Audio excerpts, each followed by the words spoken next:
yang sudah mualaf sekarang ya, di situ informasi luar biasa itu. Bagaimana orang itu bisa terdampak oleh Al-Quran. Bahkan dulu ada yang kena COVID, dia relatif hampir tidak berobat apapun, hanya memasifkan bacaan Quran, dan qadar Allah sembuh dengan apa namanya, proses yang termasuk cepat ya. Jadi ternyata salah satu rahasia ya, kalau dilihat dari ilmiahnya ya Bu ya, kenapa kok orang itu nggak ngerti ya, apakah bacaannya sudah sempurna atau belum gitu ya, apakah dia sering membaca atau tidak. Tapi ternyata lafaz Al-Quran itu lafaz-lafaz yang tinggi maknanya, dan kalau dibaca dengan benar beda nanti pengaruhnya, dan semua itu punya dampak pada cairan yang ada di dalam tubuh kita. Profesor dari Jepang itu menunjukkan bahwa yang namanya makhluk Allah yang namanya air itu bisa membedakan suara, bisa membedakan makna dari suara itu, baik atau tidak. Lalu dengan membedakan makna, dia bisa atas perintah Allah mengubah struktur molekul itu berdasarkan baik buruknya makna tadi. Sehingga kalau diperdengarkan makna-makna yang indah dan Al-Quran itu luar biasa ya, rimanya, kandungannya, ya, panjang pendeknya, tajwid itu pasti punya maksud untuk mempengaruhi gelombang sel-sel itu. Sehingga ibu-ibu coba bayangkan, kalau yang namanya air itu bisa terdampak oleh makna-makna yang indah, padahal air itu kira-kira kata ahlinya 80% dari tubuh kita, ya kan? Berarti 80% tubuh kita itu terjaga selalu, positif selalu molekulnya, selalu mengubah semua sel-sel molekul airnya itu dalam bentuk yang paling bagus. Nah inilah yang kemudian menjadi alasan ilmiah ya, kenapa keberkahan itu ada, kenapa lebih tenang, kenapa lebih cepat sehat, ya, kenapa lebih cepat positif orang-orang yang suka berdekatan dengan Al-Quran. Mudah-mudahan tidak hanya itu yang nanti Anda terima, yang kita terima, ya, bukan hanya pada kita, tapi kebaikan yang Allah izinkan mampir ke kita juga terpancar, tervibrasi, terpantul gelombangnya ke orang-orang terdekat kita dan menjadikan keberkahan bagi keluarga.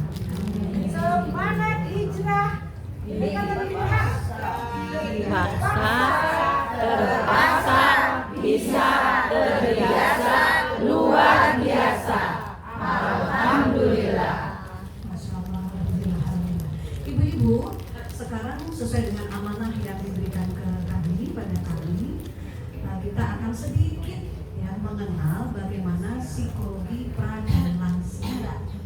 Ya, ini cocok ini. Cocok nggak ya? Saya lihat usianya cocok. Ya. Oh iya. Nah, dari depan sini kelihatannya pada 30.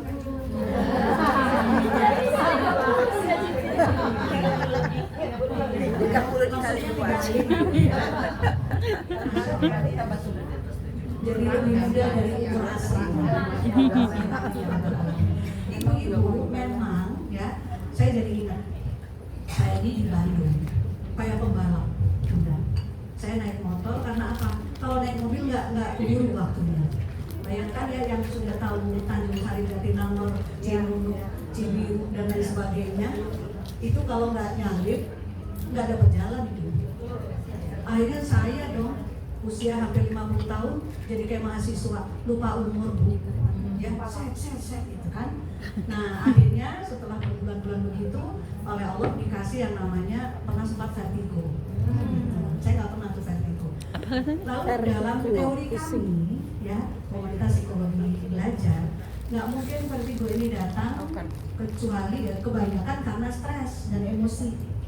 Saya tafakur, ada metode kami ya, tafakur gimana? Oh enggak ada masalah, nggak ada emosi, nggak ada beban, nggak ada apa. Berarti ini kenapa nih? Nah disitulah kemudian Allah seperti menasehati saya. Nasihatnya bagaimana? Semangat, tapi ingat umur. Itu ya. Untuk umat syiar untuk umat, tapi ingat umur. Saya pikir lagi ya. itu secara fitrah sunatullahnya orang akan menua, sel-sel akan berubah, tulang ini udah mulai ya bunyi gitu kan. Nah ibu-ibu kesini coba cek tasnya, jangan-jangan mesti ada koyo,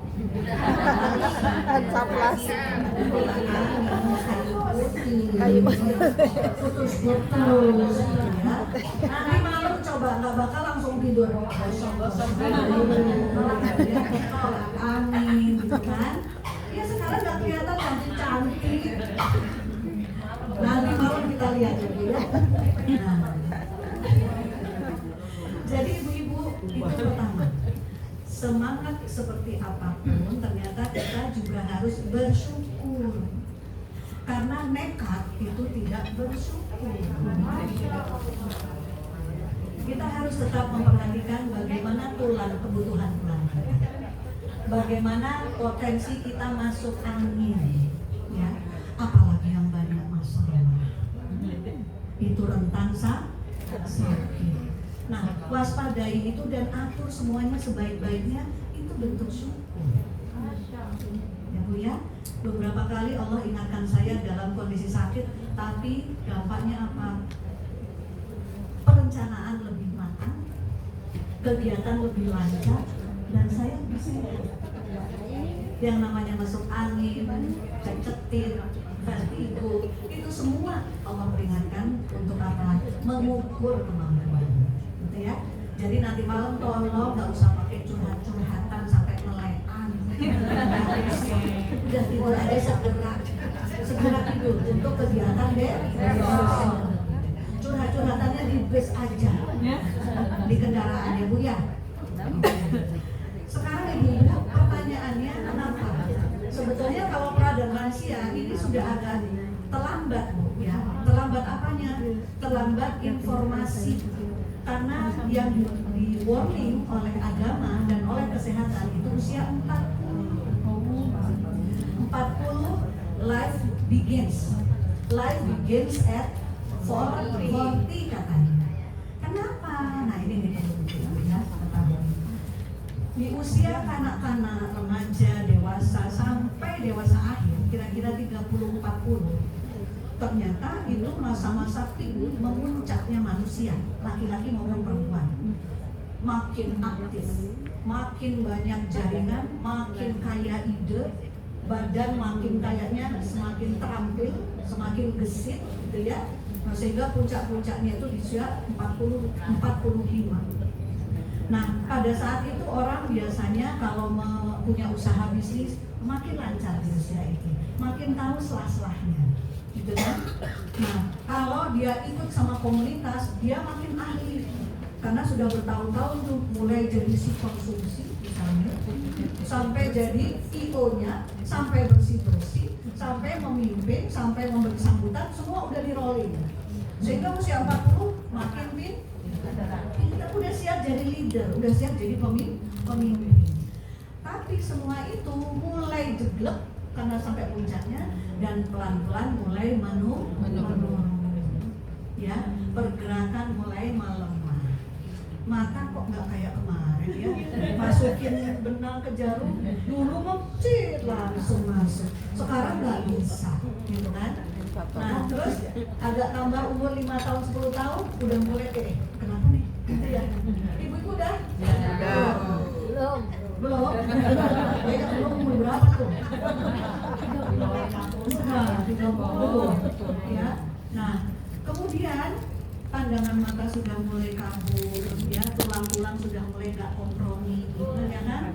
Jam kegiatan masih banyak, tapi kok udah pegel-pegel, udah mengantuk, gitu ya.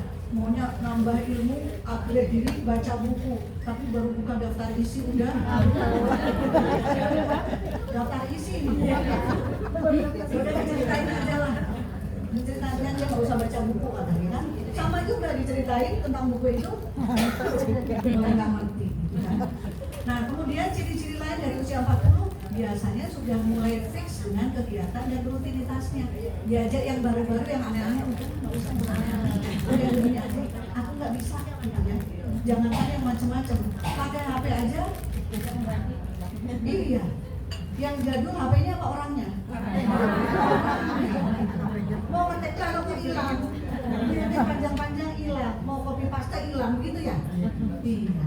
Nah itu dia usia 40. Nah kemudian bertambah lagi kondisinya akan semakin melambat di usia-usia berikutnya. Sehingga ibu-ibu ini menimbulkan dampak ya kepada psikis diri yang penting. Kaitannya dengan bersiap apa? Pulang bahagia bersiap pulang. Ini yang nanti harus digaris bawahi, harus diperhatikan.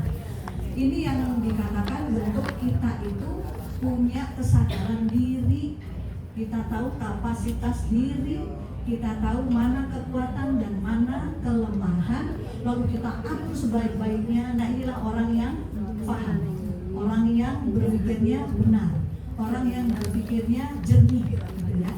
Dia ulama-ulama yang soleh, ya waliullah, ya para nabi dan rasul dikatakan dalam suatu kitab adalah orang-orang yang paling tahu tentang kelemahannya sendiri. Jangan salah, ya. Kalau orang-orang bukan di sini ya, yang di sana sama.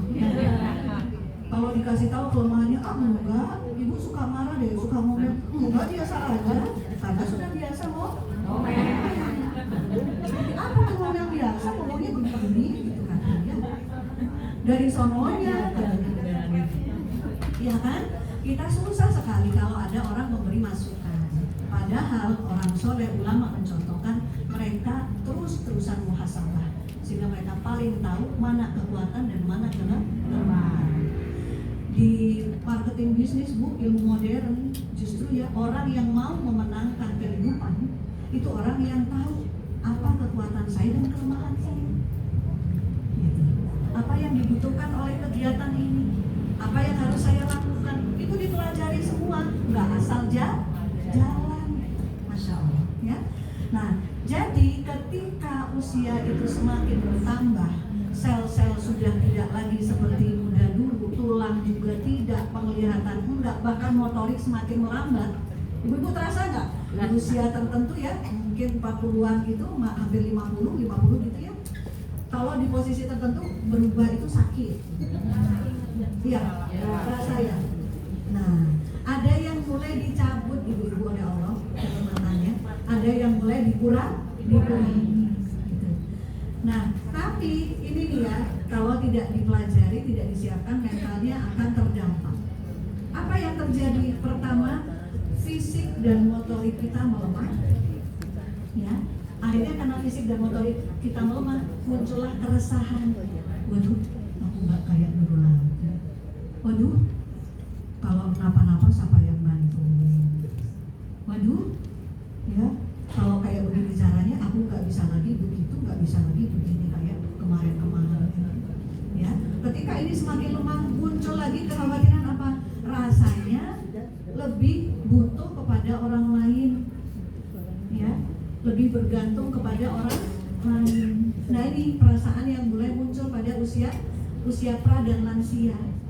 Coba kita lihat, ketika orang lain itu nggak selalu siap dengan tahu kondisi kita, ketika orang lain nggak selalu empati mengerti sama kondisi kita, muncullah efek psikis berikutnya. Apa itu? Sedih, merasa tidak diperhatikan, merasa sudah tidak berguna, apalagi ditambah sakit, ya. Biasanya usia 40-50 gimana bu? Sakitnya apa? Lutut, ya kan? Makan apa aja nggak apa-apa katanya dokter Ali, pokoknya nggak cek darah.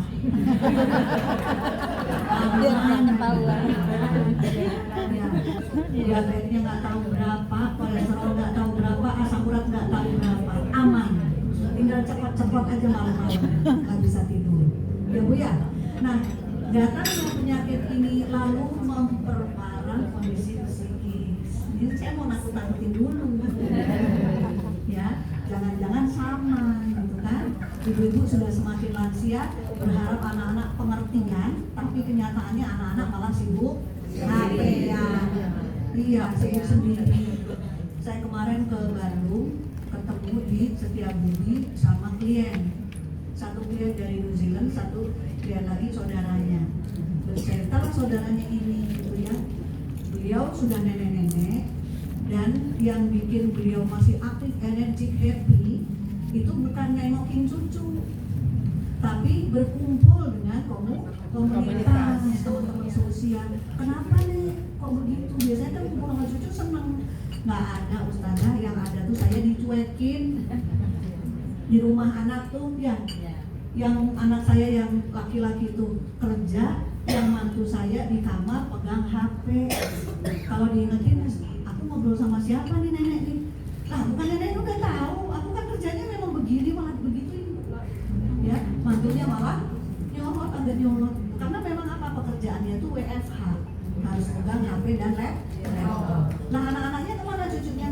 Sama, pegangannya HP. Jadilah rumah anak ini, rumah cucu ini tidak menyenangkan bagi beliau. Ya, senangnya kumpul sama teman. Ini ya psikisnya orang lansia. Lah, apa itu salah ustazah? Yang benar gimana? Yang benar ini saya kasih bocorannya aja. Yang benar, lansia yang siap pulang dengan bahagia adalah yang bahagia di mana saja, dengan siapa saja, kapan saja, ada apapun masalahnya. Orang yang bersiap pulang dengan bahagia sudah ridho kepada apa yang Allah berikan sebagai jatah. Semangat hijrah untuk hidup. Dipaksa, terpaksa, bisa, terbiasa, luar biasa. Alhamdulillah.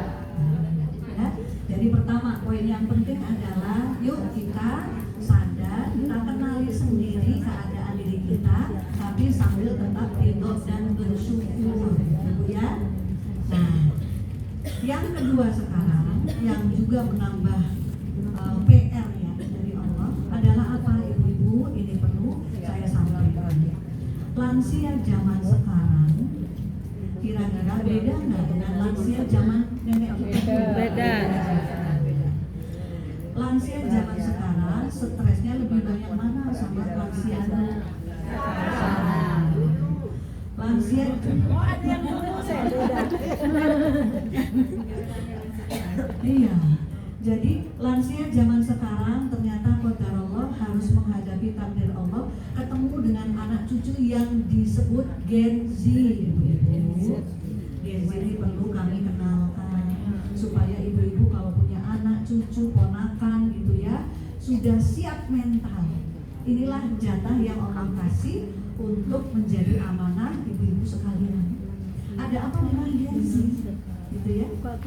Punya putra, ponakan, cucu usia kira-kira SMA sampai kuliah.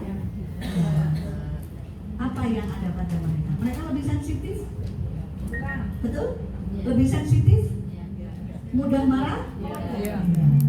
Mudah tersinggung? Tapi kurang peka? Kurang bisa empati sama orang tua? Lebih egois? Mikir dirinya sendiri? Cakep-cakep, tinggi besar, pinter dandan, tapi banyak nggak ngertinya life skill. Kira-kira kalau nyapu bisa nggak? Bisa. Nata kamarnya bisa nggak? Tapi laptopan pinter? Tidak tahu penampilannya aja luar biasa ya, tapi ternyata tidak bermental tamu. Kabarnya itu saya dapat kabarnya dari saudara yang banyak melihat kanal YouTube. Beberapa channel sekarang memberitahukan bahwa Gen Z, 10 juta Gen Z terancam tidak mendapat pekerjaan, terancam jadi pengangguran. Lalu saya dengar dari salah seorang saudara yang melihat channel lain, kira-kira kenapa alasannya? Karena para pengusaha capek menjadi karyawan yang Gen Z. Ada masalah dikit, nggak cocok sama pimpinan, resign. Ya, ada yang nggak beres di sana di kantor, ada yang perlu perumahan nggak sabaran protes. Akhirnya mereka memilih tidak mempekerjakan. Ini dia. Saya sampaikan hari ini banyak parenting ini.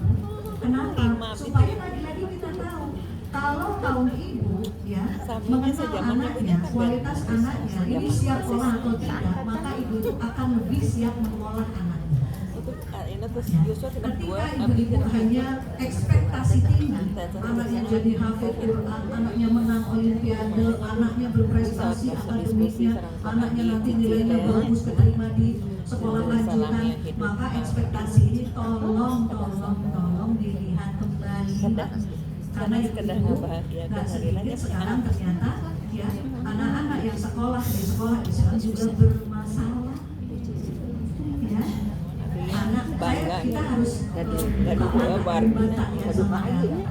Saya punya klien di sekolah Islam di Bandung dan dia punya perilaku yang sudah rendah sekali dengan pacarnya.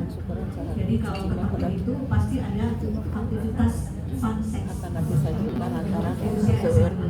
Ketika ketahuan dipertemukan kedua keluarga, ternyata mereka membuka.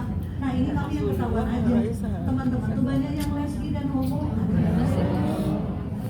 Ya, Masya Allah. Ya. Lalu bagaimana yang hafid Quran ternyata juga pakai barcode di tangannya, pakai barcode. Ya. Apa itu menyayat tangannya? Hanya karena itu viral di medsos. Ya. Lalu anak jamaah pengajian saya kelas 4 SD yang jadi andalan hafid hafalan Quran di sekolahnya. Dengan polosnya minta izin ke ibunya, ibu boleh nggak aku pakai barcode juga kayak teman-teman? Inilah anak-anak Gen Z ya, yang harus kita pahami. Jangan sampai kita telat informasi sehingga nggak siap mental, akhirnya kaget. Secara ya usia kita nih usia mulai 50 suka gampang kaget kan? Terus kalau ada kejadian atau keadaan atau orang-orang yang aneh-aneh begitu, mikir terus kan akhirnya susah ingat. Nah, apalagi kalau dapat video-video dari grup yang masuk ke WA, udah nggak bisa diminta. Ini ciri-ciri kita semua. Makanya saya catat di sini ya, selain masalah menua secara fisik, motorik ya, kita juga ketambahan masalah akhir zaman. Sehingga yang kita urusi ini anak-anak amanah Allah yang berbeda sudah dengan zaman-zaman sebelumnya. Ternyata kalau saya perhatikan, Masya Allah ibu-ibu, semakin sulitnya zaman, kata Gen Z ya, bayangkan dulu zaman kemerdekaan, orang tua kita berjuang, ibu dan anak-anak itu jadi keluarga pejuang, betul? Makan apa aja bisa, kadang-kadang nanti disuruh mengungsi mendadak bisa, ya, nggak ada duit juga bahagia, makan apa adanya, kadang-kadang harus puasa juga nggak masalah. Tapi coba zaman berganti jadi zaman kemerdekaan, bapak ibu udah biasa ke kantor, ya kan? Ada jam pulang bapak ibu, anak-anak lebih tenang di rumah, lebih fokus belajar. Ya, tapi ini masih anak-anak yang kuat mental. Berganti lagi kemerdekaan, semakin zaman digital, apa-apa bisa lewat HP.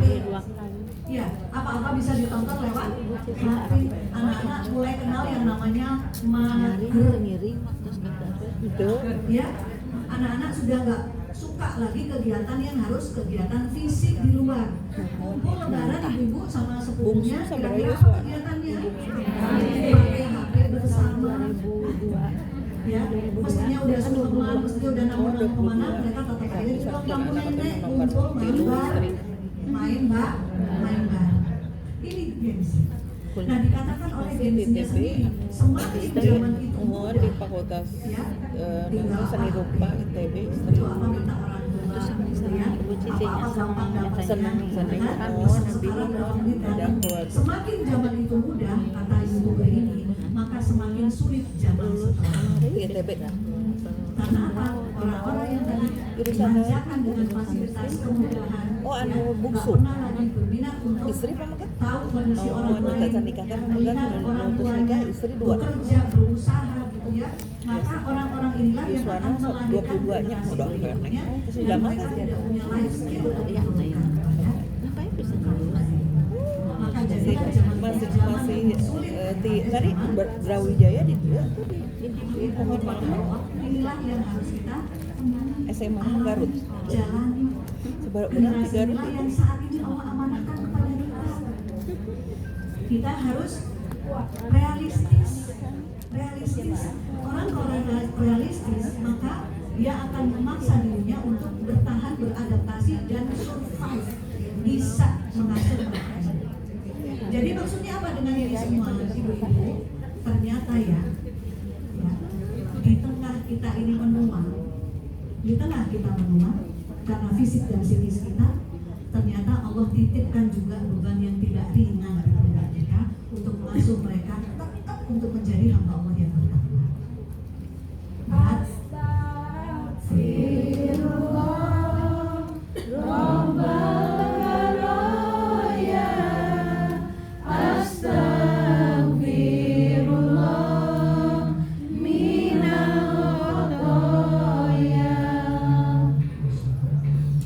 Ibu-ibu, ingatlah, bagaimanapun perjalanan zaman, Allahnya sama. Bagaimanapun kesulitan itu semakin bergulir, sifat-sifatnya tidak pernah berkurang. Tidak ada sifatnya satupun yang hilang. Maka bagi kita, coba renungkan, semakin kita hadapi zaman yang penuh tantangan, semakin kita temui banyak himpitan, ternyata oleh Allah generasi kita ini mau diasah jadi generasi yang terbaik sepanjang zaman. Ibu-ibu, kita sudah banyak mendengar zaman akhir adalah zaman yang paling buruk, zaman yang paling banyak ujian, yang keburukan di zaman nabi-nabi sebelumnya dikumpulkan di zaman ini. Sementara untuk hamba-hamba Allah, umatnya Nabi, ternyata taklifnya tidak berubah. Kita tetap disuruh mendidik anak-anak kita, keluarga kita untuk jadi sakinah mawaddah warahmah, untuk mencetak mereka menjadi manusia yang bertakwa, yang mengabdi kepada Rabbnya. Tetap tugasnya. Bukankah ini berarti tantangan? Seyakin apa kita kepada Allah? Setenang apa karena yakin kita ya kepada Allah yang maha sempurna, maha mengijabah doa, yang tidak ada batasan baginya, ya, yang bisa memenuhi doa hambanya dalam sekejap mata. Semakin yakin kita pada sifat-sifat Allah, semakin ringan rasanya menjalani zaman ini, dan semakin ringan pula Allah memberikan pertolongan. Jadi semakin dihimpit, kita diuji kepada Allah, siapa yang ada di hati kita untuk diingat-ingat. Apakah masalah dan kesulitannya, ataukah Allah yang mengizinkan semua ini terjadi tapi siap dengan pertolongannya. Begitu ya. Jadi ini yang kita bahas bersama di sini adalah sulitnya, beratnya, beban kehidupan yang kita hadapi karena zaman sudah berada di ujungnya, di penghujungnya. Tapi, Masya Allah ya, kalau kata orang Jawa, lakon menang keri. Ditakut-takutin silakan, penjahatnya pada datang nggak apa-apa, ya, lakonnya berdarah-darah, pedangnya jatuh nggak apa-apa. Tapi ketika kesadaran itu datang, ketika iman itu datang, maka kita lah pemenang. Kita lah pemenang zaman. Maksudnya apa? Kita nanti menang, ibu-ibu, dalam peran kita sebagai ibu. Insya Allah, meskipun beban banyak, meskipun kita menua, kita masih akan bisa menjalankan peran ibu yang sebaik-baiknya. Allahu Akbar. Ternyata ini semua hanyalah fata morgana bagi orang yang beriman. Kita akan semakin mengingat Allah, semakin dekat sama Allah, dan semakin merasakan tenang bersama Allah. Sehingga dalam kondisi itulah kita bisa menjalankan peran kita sebagai ibu dan istri dengan peran yang terbaik. Nah, sehingga di usia seperti ini, ya, karena faktor-faktor tadi, dalam pandangan agama dikatakan orang yang sudah mencapai pra dan lansia itu orang yang banyak sekali mendapatkan keberkahan. Karena apa? Tugas-tugas mulai mereda dan kesempatan untuk berdekatan kepada Allah itu semakin leluasa. Dan tahu ibu-ibu apa konsekuensinya? Ya, meskipun Anda merasa semakin lemah, semakin tidak dibutuhkan, semakin tidak dimengerti, nggak ada yang empati, tapi doa Anda itu doa yang bisa membuka langit, doa yang bisa membuat adab itu tidak jadi diturunkan. Doa kata wali kutub. Ibu tahu wali kutub? Wali kutub itu waliullah, orang-orang yang dicintai Allah yang levelnya tertinggi. Di Dikatakan oleh ulama ya dari Yaman bahwa doa seorang ibu yang solihah gitu ya, itu melebihi 70 doa wali kutub. Jadi semakin berat tantangan, tapi semakin Anda mendekat pada Allah, maka doa Anda bisa menyelamatkan generasi. Semangat hijrah mendekat pada Allah. Dipaksa, terpaksa, bisa, terbiasa, luar biasa. Alhamdulillah. Jadi penjelasan secara psikologi, biologi, kesehatan di awal tadi bahwa usia pra dan lansia itu hati-hati dengan lutut, hati-hati dengan angin, hati-hati dengan makanan, itu bisa didengarkan. Ya, peringatan bahwa jauhkan. Tapi ternyata itu tidak boleh membuat psikis mental kita lemah. Karena di mata Allah, di mata agama, Anda ini bisa lebih powerful daripada yang muda. Cukup dengan apa? Kesolehan Anda ini, kedekatan Anda dengan Allah, ya. Dan orang yang paling ditolong Allah, orang yang paling dibersamai Allah, ibu tahu? Kalau pingin punya datingan, pingin orang dalam, yaitu Allah sendiri ya, ditolongin nanti apapun yang masalah yang terjadi, jadilah yang paling diridhoi Allah. Lalu Gus Rahab menjelaskan bagaimana jadi hamba yang paling diridhoi Allah. Ternyata apa bu rahasianya? Yang paling diridhoi Allah itu orang yang selalu ridho kepada Allah, ridho kepada takdir baik, ridho kepada takdir buruk, ridho ketika rencananya dibelokkan, ridho ketika doanya ditunda ijabah, ridho ketika anak dan suami belum sesuai harapan, ridho ketika masih diberi kesulitan. Robbi kiro diatam fadkhuli fi ibadi wadkhuli jannah. Ternyata benar ya penjelasan Gus Bahak, karena kemudian dikonfirmasi di Al-Fajr 2728 bahwa yang disebut mardiyah, yang diberi gelar orang yang diridhoi, adalah orang yang selalu ridho kepada Allah.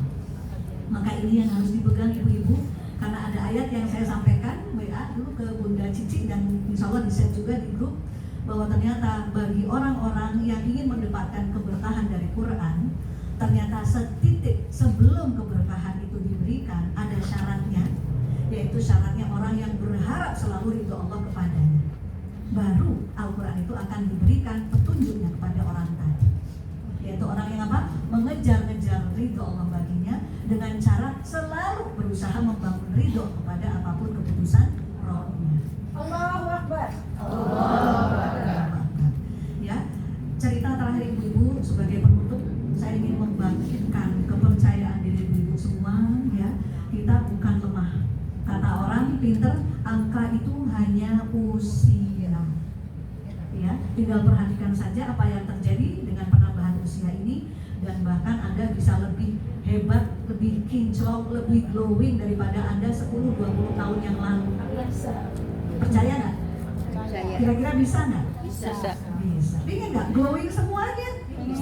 Kesehatannya, wajahnya, hari-harinya, ekonominya, sikap lembut dan penyayangnya, keluarganya bisa lebih bercahaya. Ya, asal kita tahu rahasianya, yaitu ridho selalu kepada apa yang Allah jatuhkan untuk takdir kita. Cerita penutup ibu-ibu sebelum kita nanti sambung dengan tanya jawab. Seorang ibu ini kisah nyata ya, mungkin karena ada kesalahan di masa lalunya, ibu ini sekarang menjadi ahli tahajud. Tapi setiap selesai tahajudnya jelang subuh, dia kebiasaan selalu harus membukakan pintu karena anaknya baru datang. Anaknya baru datang, bukannya ketok-ketok tapi Mabuk. apa bu? Mabuk. Begitu terus yang harus ditemui ibu setiap dini hari. Lalu setelah dibukakan pintu, kira-kira tanggapan ibu itu bagaimana? Sudah datang nak, ibu masakin air hangat ya. Ya. Lalu masuklah mereka, dibimbing putranya, ibu itu masak air hangat, anak itu mandi dan seterusnya. Setelah sholat subuh, kebiasaan itulah si anak itu kepalanya di pangkuan ibunya. Ibunya membelai anak itu, tanpa menangis, tanpa ngomel, tanpa marah-marah, tanpa menunjukkan kecewa. Ya, hanya kata-kata positif yang disampaikan kepada putranya yang masih dalam kondisi tidak sadar. Ibu-ibu bidadari ini pun akhirnya harus kembali ke Allah. Ibu itu meninggal. Ya. Lalu si anak tadi dalam setengah sadarnya dia merasakan, aku kehilangan bidadariku yang sudah sabar, yang sudah sangat menerima aku, yang tidak pernah menunjukkan kecewa, yang gak pernah bosan berdoa, yang gak pernah menunjukkan marah ya atau nelongsonya, punya anak seperti aku. Sehingga mulai saat itu dia berjanji,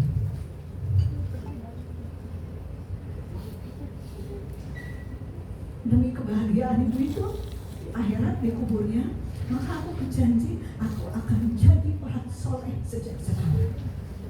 Lalu berubahlah dia, berhijrah dia, ya, ditinggalkannya minum-minuman dan dia betul-betul seperti apa yang dijanjikannya. Dia pun berjuang menjadi orang soleh hanya karena ingat sekali kebaikan, kesabaran, keikhlasan dan doa yang tidak putus dari ibunya. Maka ibu-ibu, penyakit hati yang ada pada generasi sekarang hanya bisa diobati dengan keindahan hati yang luar biasa. Mari dengan terbiasa akrab dengan Al-Quran, jangan sampai rugi. Masukkan keindahan itu sampai ke dalam hati kita. Jangan hanya di luaran saja. Jadikan ketenangan baca Al-Quran itu masuk menjadi ketenangan di hati. Jadikan bahagia dan gembira dengan janji-janji Allah itu masuk selamanya jadi kegembiraan dan kebahagiaan di hati. Sehingga nanti kita menjadi waliullah yang bagaimana? Yang la khaufun alaihim walahum yahzanun. Tidak ada sedih, tidak ada takut, tidak ada marah, tidak ada merasa hina, tidak ada merasa lemah. Hasbunallah wa ni'mal wakil, ni'mal maula wa ni'mal nasir. Baik ibu-ibu, sedikit yang bisa kami sampaikan. Allah lah yang nanti menyisipkannya menjadi hidayah, menjadi ilmu, menjadi manfaat dan menjadi kebaikan.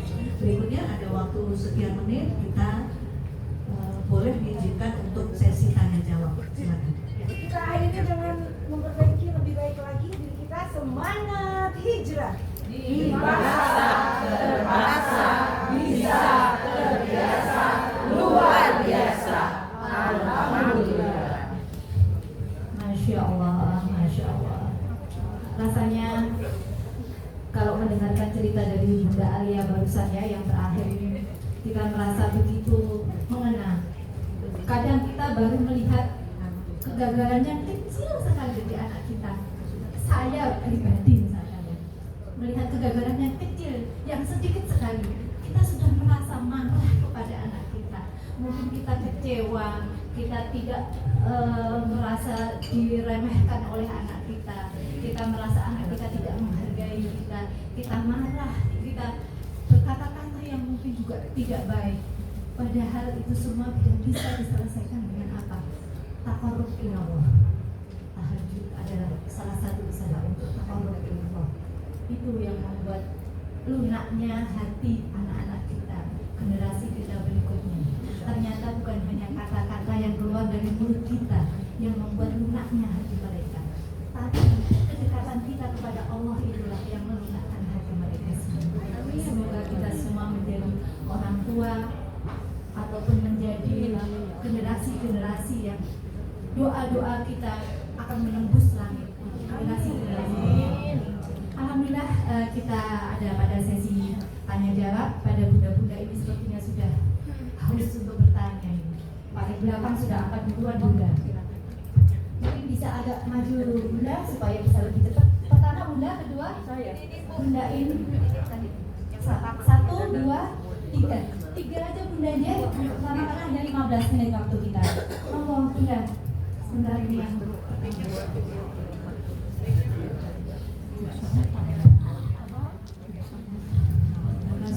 Assalamualaikum warahmatullahi wabarakatuh. Alhamdulillah, apa yang telah disampaikan tadi sangat bermanfaat bagi kita semua sebagai orang tua. Sementara anak-anak kita pada zaman sekarang ini memang baik anak-anak maupun kita sebagai orang tua itu menghadapi tantangan yang tidak kecil, karena memang di zaman digital ini kita itu sudah sudah mewaspadai, tapi kadang-kadang di luar itu tidak bisa kita jaga ya.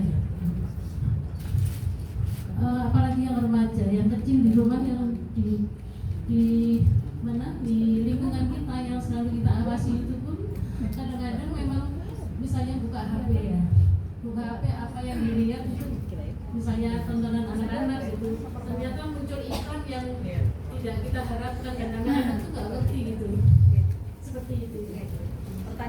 Pertanyaannya untuk mengatasi seperti itu bagaimana? Terima kasih. Assalamualaikum warahmatullahi wabarakatuh. Terima kasih untuk hidayah. Mangga berikutnya nama dan pertanyaannya. Pertanyaan pertama tadi siapa Bu namanya? Bu Erna. Assalamualaikum warahmatullahi wabarakatuh. Nama saya Eva. Bunda, hari ini saya sangat bersyukur sekali ya Allah. 2014 yang lalu saya divonis lupus. Waktu itu HP saya tinggal 2,5 dan saya sudah tidak sadar, tidak mengenal suami anak saya. Saya jadi ya Allah bersyukur sekali pada Allah karena untuk ilmu inilah saya hidup, masih diberikan kesempatan untuk hidup. Dari setelah itu kan kemudian saya mencari ilmu, saya dikenalkan dengan Ustaz Arfi, dikenalkan dengan Ibu, semakin bertambah bahwa orang tua itu seperti ibu. Saya sangat malu sekali saya belum bisa menjadi ibu yang disebutkan tadi yang solihah. Kalau pas saya nanti tidak haid itu insya Allah bisa menjaga belajar sabarnya. Tapi kalau pas lagi haid ya Allah, apalagi pas lagi kamu itu rasanya malaikat maut ada di belakang saya untuk menenangkan diri saya sendiri. Saya sedang kesulitan, apalagi untuk menenangkan anak-anak saya.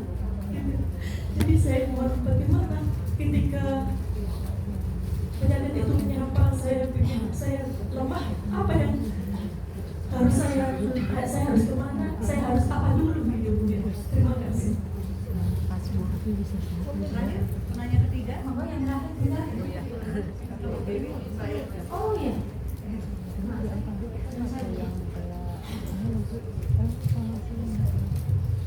Assalamualaikum, saya dengan Dewi dari Sukabumi, dari Al-Quran. Terima kasih atas ilmunya, Masya Allah. Ini ilmu yang selalu dicari-cari gitu ya. Begini, mungkin saya termasuk salah satu yang melahirkan generasi Gen Z, walaupun nggak Gen Z amat, hampir Gen Z lah di atas Gen Z. Tapi alhamdulillah saat ini mungkin anak-anak saya sedang berhijrah demi Allah untuk ke tempat-tempat yang bersamanya untuk kesolehan insya Allah. Cuma ada masa-masa yang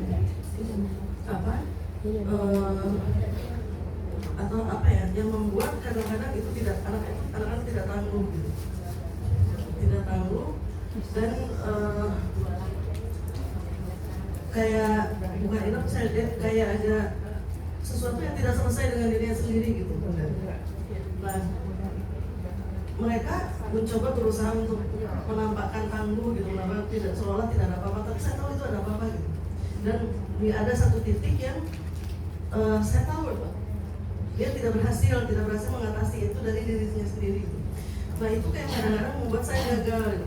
Saya banyak bersyukur anak-anak udah hijrah, udah dibimbing Allah ke jalan yang insya Allah, yang bersamanya di jalan yang baik insya Allah.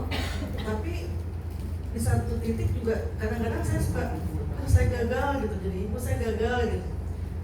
Saya imbangi terus dengan rasa bersyukur.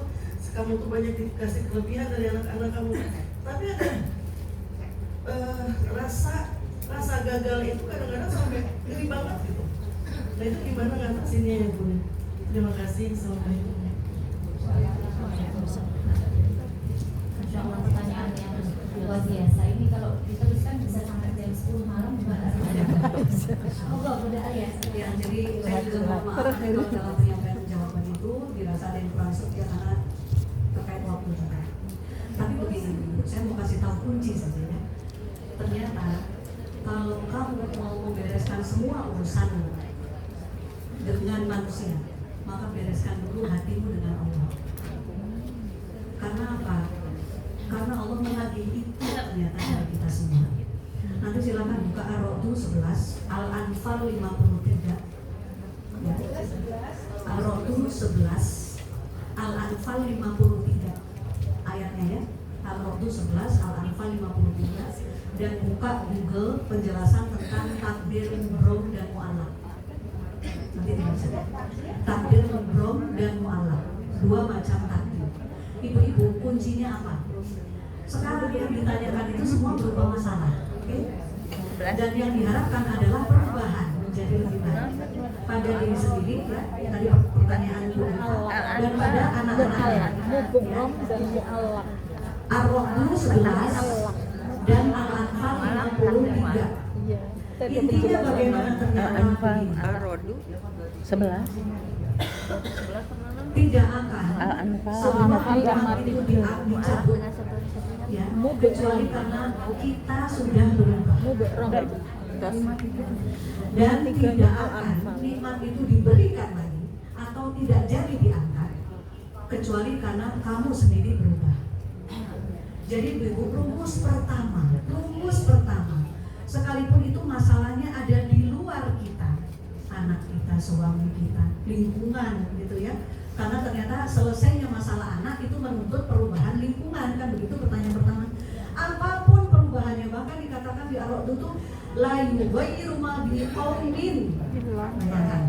Jadi jangankan orang rumah, cuman anak, cuman suami gitu ya. Biqaumin, satu kaum, bisa jadi satu kota, bisa jadi satu bangsa. Dikatakan Allah, tidak akan aku mengubahnya kecuali kamu berubah di diri kamu sendiri. Jadi maksudnya apa ibu-ibu? Ini penting ya.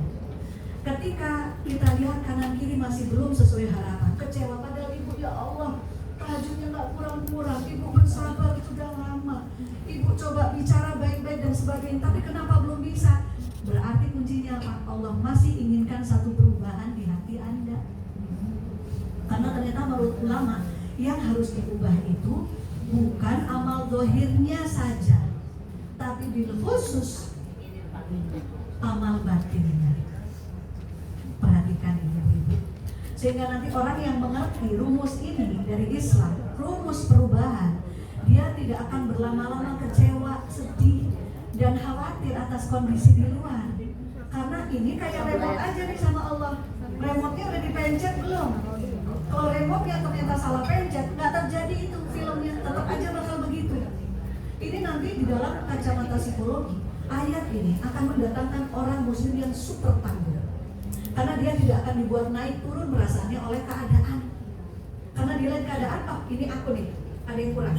Dia lihat suaminya bagaimana, ini aku nih, ada yang kurang. Karena ini Al-Quran, Ar-Ra'd 11, Al-Anfal 53. Anak begitu lagi, kemarin subuhnya udah bangun sendiri, ternyata sekarang dibangunin aja masih sulit. Kenapa ini? Ini nggak buru-buru kesal, nggak buru-buru bangunin dengan marah-marah, tapi kembali lagi, ini akunya nih, kenapa nih akunya nih? Selalu kembali ke aku. Karena Bu, Ar-Ra'd 11 dan Al-Anfal 53 itu rahasia perubahan dalam kacamata psikologi. Ternyata perubahan yang Allah tetapkan aturan mainnya bukan di kepintaran kita, bukan di banyaknya kita mengulang-ulang reminder, perintah dan larangan, bukan di kita yang marah-marah, bukan yang kita berulang-ulang menyampaikan dalil, bukan. Tapi justru perubahan itu di hati kita dulu. Bu, ridhollahi fir ridho walidayah. Maka kondisi apapun dari 4 kondisi macam-macam anak yang ditakdirkan Allah dalam Al-Quran, bisa jadi kita dapat salah satunya. Maka yang diminta Allah pertama kali adalah rasa ridho kepada apa yang Allah sajikan. Karena kualitas anak, sifat suami, kondisi keuangan, kondisi kesehatan, itu semua dalam genggaman Allah. Sering kita lupakan ini sehingga kita sering lupakan peran Allah. Ketika sering melupakan peran Allah, kita lupa apa janji Allah untuk perubahan. Ridho nggak pada apa yang aku kasih? Terima nggak dengan pilihanku jatah takdir ini untuk kamu? Bisa nggak masih legowo? Sakitmu aku tahan sampai sekarang. Bisa nggak melihat nikmatku yang lain ketika aku beri ujian? Bisa nggak masih husnudon dan berucap hamdalah ketika kamu masih dalam ujian musibah? Ternyata ini yang ingin ditagih Allah dari hati kita. Itu dulu, bukan kecewa, bukan kesedihan, bukan keresahan, bukan putus asa, tapi ridho, husnudon, bersyukur. Sekalipun masalah masih di depan mata. Karena ridho itu, Bu, seperti tiket masuk surga. Berarti kamu benar-benar sudah memilihku sebagai Tuhan. Karena kamu sudah ridho atas semua keputusan. Robbi kirodia mardiyah. Bu, dari 100% klien kamu, semuanya karena belum ada dibangun ridho di hati. Ridhonya muncul dan tenggelam. Kadang berdoa meminta tapi dengan kecewa. Kadang meminta dengan menangis tapi merasa kenapa saya sudah begini ibadahnya tapi masih dibeginikan. Kenapa saya? Gitu ya. Padahal kata Buya Sakur, kalau Allah sudah menetapkan sesuatu, terus yang ini, ya Allah, kok kenapa begini sih? Yang itu, ya Allah, saya begini, yang ini. Terus yang itu, ya Allah, gimana kalau kayak gini aja? Yang sini, ya Allah, gimana kalau dipercepat ya? Lalu kata Allah, jadikan kalian menjadikan aku sebagai Rob. Jadi enggak nih? Rob itu apa ibu-ibu? Pengatur. Kalau ilah itu sesembahan, tapi Rob itu pengatur. Dan ini sudah ditagih oleh Allah sejak kita di alam arwah. Alastu li rabbiku, benar, ngaku bahwa aku ini Tuhanmu, pengaturmu. Qalu bala syahidna, kata kita dulu di alam arwah. Siap ya Allah, saya bersaksi Engkau pengatur kami, kata kita dulu di alam arwah. Ditagih hari ini oleh Allah. Masihkah kamu bersandar kepadaku, percaya kepadaku, husnudon kepadaku, meminta hanya kepadaku? Karena pengaturmu satu-satunya adalah aku. Maka itu yang akan kita terus-terusan dari masalah kita. Semangat hijrah. Dipaksa, terpaksa, bisa, terbiasa, luar biasa. Alhamdulillah. Itu yang Ibu ya. Dan sebagai penutup, ini tidak bisa saya sampaikan semuanya. Mungkin nanti ada beberapa menit kita ngobrol sama penanya tadi. Ternyata di klien kami sesuatu yang sering terjadi, yang saya sudah tidak kaget lagi karena kekuasaan Allah di sana, hanya berubah hatinya. Maka Allah angkat masalahnya. Hanya baru berubah hatinya. Allahu Akbar. Allahu Akbar. Baik, Ibu. Jadi dengan pertemuan ini saya rasa saya dikasih kesempatan Allah untuk menyampaikan perkara yang paling diminta oleh Allah dari segala perkara. Di Asy-Syu'ara 8889. Lama malu wala bani al-yauma, pada hari itu bukan harta dan anak-anak yang kamu banggakan yang aku terima, tapi Allah bil qalbi. Siapa yang datang kepada Allah dengan qalbi yang saleh. Maka mari dengan kesibukan kita melihat ya Asy-Syu'ara ayat 8889 Ya. 8889 ya, bahwa ternyata zikir yang dijamin oleh Allah, ya, zikir yang benar itu akan dijamin oleh Allah dengan nafsu yang mutmainnah, bukan dengan yang lain. Allah diri dan lahir tanpa itu. Jadi kalau zikirmu benar, ya, kita tahu zikir bukan hanya lisan. Zikir itu bisa rasa, bisa lisan, bisa kepala, pikiran, bisa hati. Maka jika zikir itu benar, tempatnya ada di hati, tanpa itu. Jaminan kata Ustaz Adi Hidayat, ya, bahwa kolbumu, jiwamu akan menjadi jiwa-jiwa yang tenang, tak pandang lagi apapun kondisi di dunia ini. Baik, maka mari kita cita-citakan. Setelah kita sangat bersahabat, sangat akrab dengan Al-Quran, jadikan, jangan hilangkan kesempatan, hati pun terselamatkan, ya, dengan ayat-ayat Al-Quran. Amin ya rabbal alamin. Maaf sebentar. Ya. Tadi ridho, husnudon, sama satu lagi apa?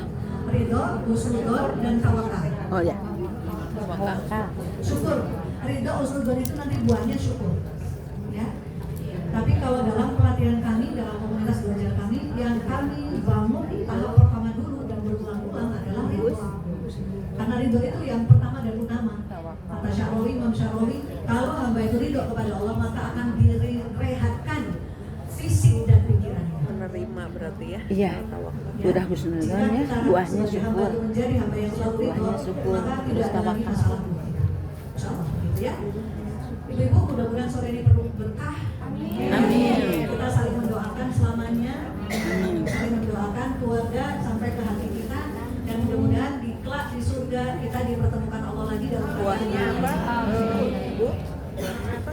Syukur. Masya Allah, sudah ternyata inti dari bahagia adalah ada pada hati kita. Ada pada hati kita. Apapun itu, ternyata kembalinya kepada hati kita. Jadi semoga kita semuanya termasuk hamba-hamba Allah yang pandai menata hati kita, pandai menempatkan hati kita, dan pandai merasa syukur kepada Allah. Dan karena waktu sholat maghrib tinggal 2 menit dan kita harus persiapan untuk sholat maghrib, jadi untuk sesi kajian bersama Bunda Alia sore hari ini kita akhiri. Namun barangkali nanti sambil menunggu dan lain sebagainya ada yang berbincang-bincang secara private atau bersama-sama dengan Bunda Alia, dipersilahkan sambil menunggu. Dan kita akhiri bersama-sama dengan bacaan adalah orang Bandung.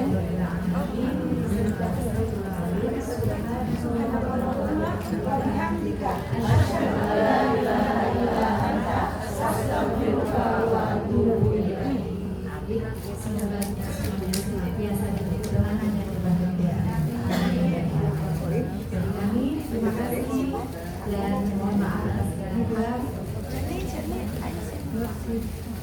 Oh ya, ini ada kenang-kenangan dari kami Awards untuk Bunda Alia, mohon kepada Bunda Erni untuk menyampaikannya. Pas nih dengan